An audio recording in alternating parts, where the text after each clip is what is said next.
Hi everyone, I'm Laura. And I'm Eva, and we are both family mediators who work as a team helping families through the process of divorce and separation. I have a background in mental health and a master's of laws in dispute resolution. And I'm a family lawyer, and we incorporate these additional backgrounds into the style of mediation we practice, which is called co-mediation. This podcast is called Love, Divorce, and Everything in Between. And this particular video shorts editions will be focusing on divorce and separation.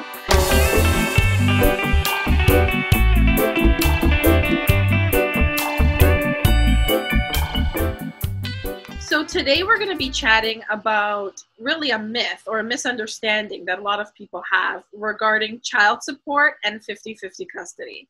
So Laura, you and I, we get this question all the time. If I have 50-50 custody or parenting time with my child, do I have to pay child support? So, the answer is yes.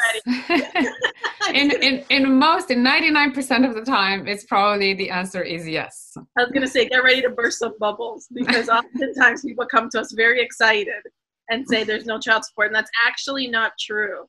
So what the child support guidelines tell us is that when there's 50-50 custody, then there's typically you're entitled to what's called a set-off.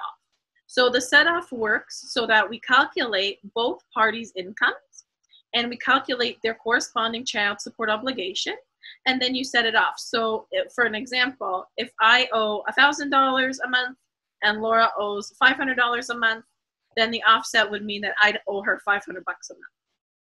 And that's how it would work. So there is always a set-off, right, Eva? Unless obviously the incomes are perfectly similar, which is probably impossible. Exactly. So sometimes we have had the circumstance where, both parents are making around the same salary, and then the offset sometimes is $100 or $200. In that case, in mediation, you can come up with a really creative solution on what to do with that. We've had families, if it's $100 a month, instead of sending it to each other, they put it in an RESP, or you put it in a savings account for your child, or put it toward, post-secondary, or maybe Section 7 expenses like soccer or hockey. So there are circumstances where, yes, the set-off isn't much, so you can just put it toward a certain expense or waive it. But suffice to say, don't expect that just because you have 50-50, there's no child support, because we have seen some pretty surprised faces. Very surprised faces. And, just to leave it off on this, the child support is the right of the child.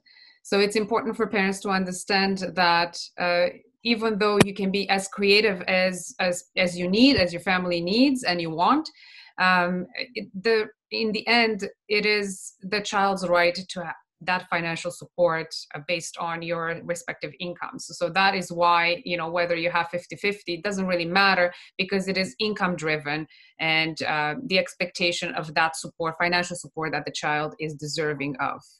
That's right. All right. I'm Eva. I'm Laura.